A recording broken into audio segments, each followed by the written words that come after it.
They're gonna be so mad when they watch the replay back. Oh my gosh. Not again! Not again!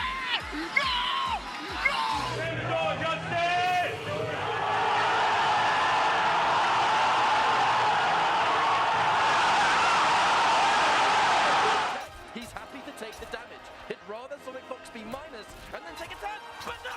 He challenges, and right here, what is gonna happen? Oh my goodness!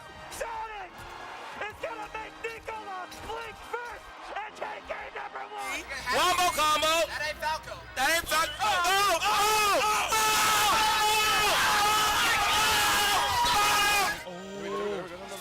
No, okay. Good. That was an accident. Jeez, Ryan. No! Oh, he's dead! Oh my god! Fighting games. One of, if not the hardest genres of gaming as a whole. Yes, we have Super Smash Bros. And Brawlhalla and the fighting game community, or better known as FGC, but even those games have a ridiculous skill gap. Like honestly, it's insane. As an example, Super Smash Bros. Melee, which came out in 2001, but do you know what else came out in 2001? Yeah, Osama bin Laden attacking the Twin Towers on 9/11. Okay, on a real note, Smash Bros. Melee did come out in 2001, specifically in November, and yet 25 fucking years later, this game is still going strong in the competitive scene. And the main reason is because one, of its ridiculous skill gap, and two, its mechanics. For 2001, its mechanics were actually ridiculous. Even though Smash Bros. Melee was supposed to be a simple platform fighting game, the mechanics just outshine every platform fighting.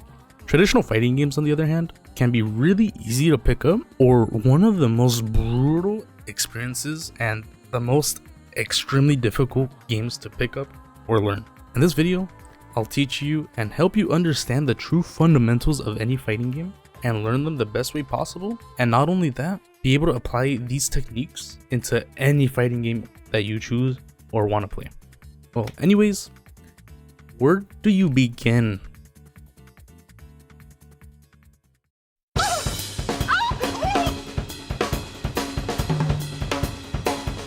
Yeah, boy.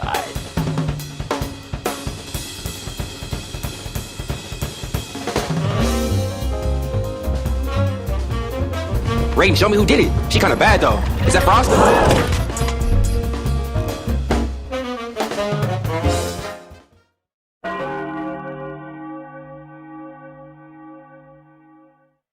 When it comes to choosing a game, what do you usually look for before making the purchase? The price? The amount of content it has? Something that interests you in that game?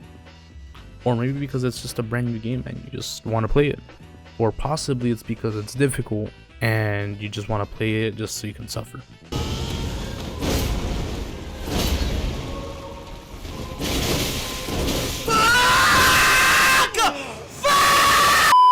Well, when it comes to fighting games, it's exactly the same way, just ever so slightly different. Something I do recommend when you're choosing the fighting game that you want to play, always choose the one that interests you the absolute most. The reason why is, why are you going to play a game that doesn't interest you whatsoever? As an example, I chose Dragon Ball FighterZ as my absolute first fighting game because of two main reasons. One, I absolutely love Dragon Ball, and then seeing Yamcha die like after the 17th time. Hi. Yamcha's here! Yamcha's dead!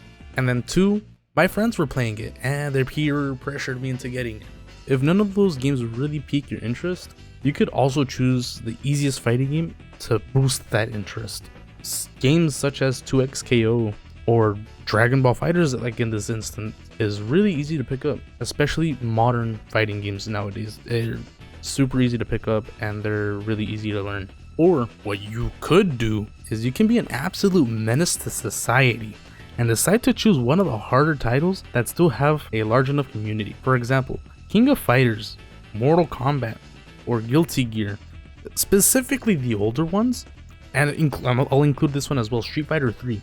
All of these games they're extremely difficult, and it's honestly astonishing how people still play these games because they look so fun to play, but they're so difficult because you have to be super precise. Regardless of what fighting game you choose, they will all act very similar, and you could apply everything that I'm going to mention in this video equally for whichever fighting game you decide to choose. Because at the end of the day, fighting games may look completely different and act completely different on the surface, but they all have the same core mechanics that every single fighting game has. This also includes the Smash Bros. Like, these core mechanics apply to anywhere. The only real difference between every single fighting game is how each game asks you to do these inputs and these movements. Some will demand you to be more precise, such as Guilty Gear Axing 4+R, which is regarded as one of the harder Guilty Gear games of all time. Some will ask you to pace yourself faster and react faster, like Dragon Ball FighterZ, because of its intense movements and their crazy fast mix-ups. But some, for example like Tekken, will also overwhelm you with the amount of mechanics and game knowledge that you have to know early on, because if you don't know these game mechanics, you'll be fucking deep fried into the fucking oblivion or something.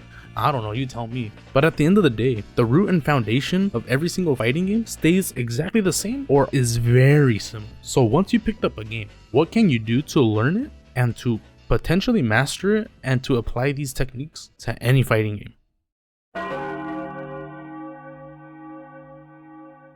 So once you've picked up a fighting game that you're interested in and you want to play regardless of what difficulty it is, what can you do to learn it, and how do I choose what controller I want to use? When you're choosing your controller, it's honestly pretty straightforward. There's so many controllers out in the market right now that I can't really recommend one unless you're willing to throw out like $200 or maybe even less than that, depending if you have the right mindset. So everyone has or probably owns a PlayStation 5 controller or an Xbox controller or maybe even a Nintendo Switch controller if you're fucking crazy enough. Those are honestly like the best starting controllers you can ever have. But if you're wanting to pick up an arcade controller, for example like a Kombat drone, if I'm pronouncing that correctly, you can use that definitely as your first starter controller nowadays that it has PS5 compatibility. But if you're a menace like me, or if you have wrist issues or hand issues in general, I do highly recommend the Hitbox, just because one, it's very versatile, and two, it's honestly the best fighting game controller you can probably pick up just because how precise those inputs can be. And if you make a mistake, it's all on you. That's your fault, not the controller's fault. The only time it'll be the controller's fault is if it becomes disconnected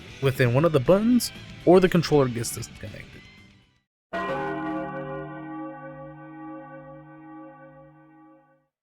Alright, now that you have your controller, how do I do these crazy ass inputs that I see in forums or you see these people playing on tournaments? In any fighting game, the inputs are practically the most essential thing that you need to learn, because every single fighting game follows the same exact principle. On screen is an input guide that I used to learn for 99% of the fighting games that I've played. For example, like Dragon Ball FighterZ, Guilty Gear Strive, Guilty Gear Axing 4+R, Street Fighter 5, Street Fighter 6, Tekken 6, Tekken 7, Mortal Kombat 10, 11, and the new Mortal Kombat 1, Ultimate Marvel vs. Capcom 3, and many more. But you see, I don't know if you can tell, but there's something wrong about this guide, or is it just me? Oh right, it doesn't explain the fact that it assumes your character is on one side of the screen. In a real match, you will constantly switch sides, and you'll probably switch sides more than like 20 times in a single match. When you're switching sides, your directions and your inputs flip. The easiest way to understand this concept is pretty simple. Don't think of it in terms of left or right. Think of them in terms of towards your opponent and away from your opponent. For example, forward will always, absolutely always mean moving towards your opponent, and back will always mean moving away from them, which is also the same input how you would block. Sometimes this can apply differently. Sometimes you have to press a button or hold a button while you're like holding back. So even when you switch sides, that concept, that idea will never change. The inputs aren't changing. The only thing you're changing is you facing that other direction or facing towards your opponent. This is where a lot of new players honestly get super confused. They try to memorize directions based on the screen instead of thinking about where their opponent is at, because once you know where their opponent is at, you're gonna simply see how easy it gets to do these inputs. And honestly, this matters more than what people make it seem, because inputs, meaning movement, blocking, and doing special moves, all depend on knowing which direction you're facing towards at that very moment. If you don't understand it, you'll have misinputs, you'll drop combos, you'll get hit by things that you feel like you should have blocked. Maybe you'll even get fucking mixturized out of the fucking game, dude.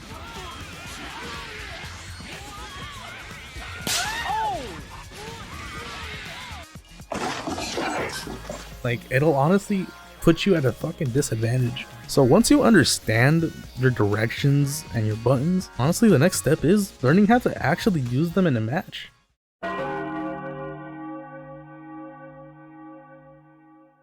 Once you understand what inputs do exactly what, you should go to their training modes, or if they have it, do their combo challenges. For example, Dragon Ball FighterZ and Ultimate Marvel vs. Capcom 3 have these challenges, and you should honestly do them. These combo challenges, they teach you the game's combo structure and their physics, which is very important for you to learn the game. I honestly recommend completing every single combo challenge to help you make a decision on your character of choice. Or if you already have a character in mind, do their combo challenge. Like the absolute first one, like that should be your number one. Like if you already have a character in mind, just choose that and just start doing the combo challenge for that one. But some combo challenges are designed to be extremely difficult for beginners, but that's on purpose so you can get comfortable doing awkward and difficult combos, even though some are just straight up impractical to do in actual matches. In case the fighting game that you're playing doesn't have the combo challenge, or you just don't want to do them because the combo challenges are fucking absolutely buns, what I recommend is you go into practice mode, get your phone, your tablet, or your jack-off machine. What?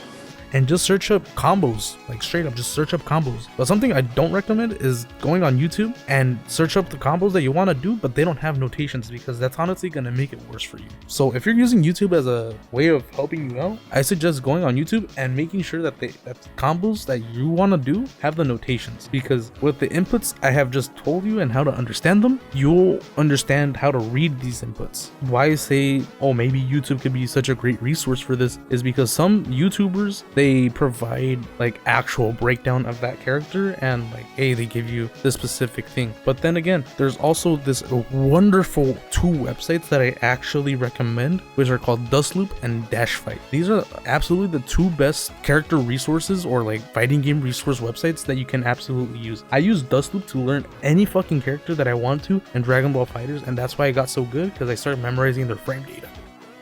Not only do these two websites provide combos for characters of your choice, but it also has extremely useful information on characters' frame data, and have listed videos breaking down everything about that specific character and their counters. Whichever character you start learning and start comboing and start learning their block strings will allow you to see their flaws and their strengths for what that character is. For example, take me for example. My all-time favorite character in Dragon Ball FighterZ is Bardock. I will fucking glaze that bitch until I die. But according to the community, he's lower than Majin Buu, making him the absolute bottom tier character of all time, when back in season 1 he was fucking brain dead number 1, like how fucking Super Saiyan 4 Daima Goku is right now in Dragon Ball FighterZ. Well, as of recording this, I realized he is really the worst absolute character in the game according to the community. And somehow Nappa isn't at least A tier because of his fucking mix-ups, especially the one that's called Do Whatever the Fuck You Want mix. Like, insert the fucking video.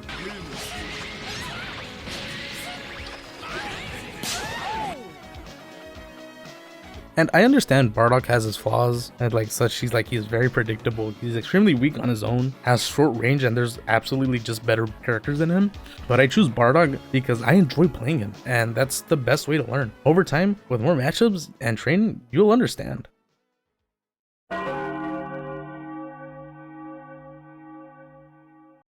There's a really fine gap between being decent at a fighting game and actually being good. And honestly, that gap is where most players get stuck. Being decent usually means you know a few combos, maybe some basic pressure, but you're not always sure how to start these combos or how to continue them when things don't go exactly as planned. But being good at a fighting game, that's when you understand your character to the point where almost any hit can turn into something. You're comfortable blocking, you recognize situations, and you're not just reacting, you're anticipating every single movement. And the thing that separates these two levels isn't just talent, it's honestly something so simple that it applies to any hobby you do. It's called practicing. Just like any sport, instrument, or skill, progress comes from repetition and intention. Sitting in training mode, running the same combo over and over until it becomes second nature, and then taking that into a real match and actually landing it under pressure gives you some actual fucking balls and some real respect on that shit. Like, no cap on that. La super dash from beam. I did a ton of damage. Oh no.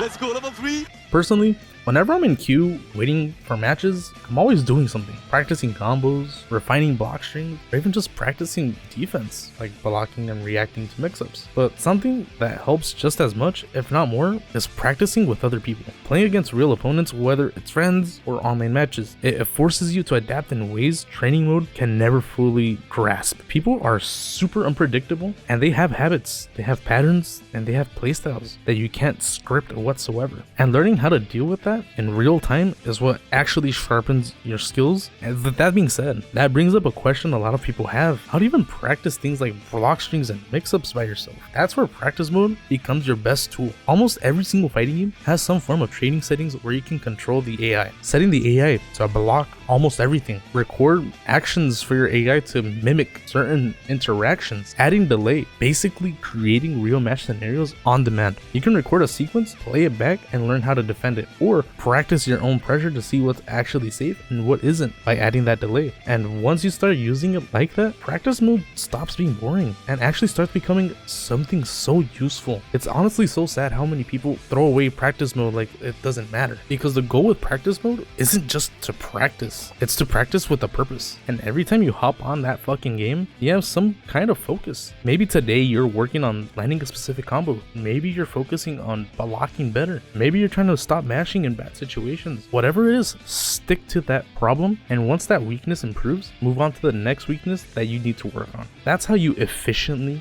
grow and efficiently learn from your mistakes. And if you ever get frustrated, honestly, and you will probably get super frustrated, because I mean, after all, it's a competitive game. Something I actually recommend if you do get frustrated is just to step away, just for a little bit though. Take a 5, maybe 10-minute break. Clear your head, get a cup of water, get something to drink, maybe eat, and then you'll come back with a fresh mindset. Because if you're not with a fresh mindset, you're not gonna grow. Because fighting games are just as mental as they are mechanical, and sometimes the best thing you can do to improve is take a break.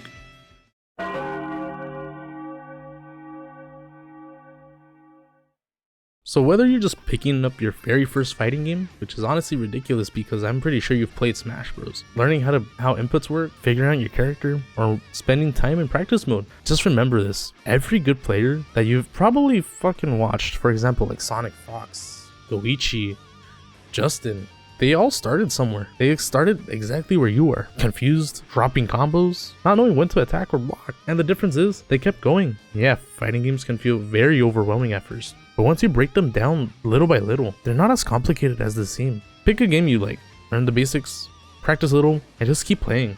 You're gonna lose, you're gonna mess up, but that's part of it. Fighting games aren't easy. They're mainly a mental challenge, but they're not impossible either. They just take a lot of time, patience, and a very strong will to learn. Stick with that, and eventually things will start to add up and start to make a fuck ton amount of sense. And once they do, that's when fighting games truly become a pinnacle of gaming. Honestly, way better than any FPS you'll ever play. Because back then, I used to play Destiny, but once I picked up Dragon Ball FighterZ, holy shit, it changed my mentality on a whole lot of shit. So honestly, just take it one step at a time and truly enjoy that progress and growth, regardless if you lose. If anything, if you lose, take notes on what you did wrong and use that as a way to practice. Well anyways, thank you for watching. If you ended up liking the video, please consider liking. And if you want more content like this, please consider subscribing. And I'll catch you guys on the next video.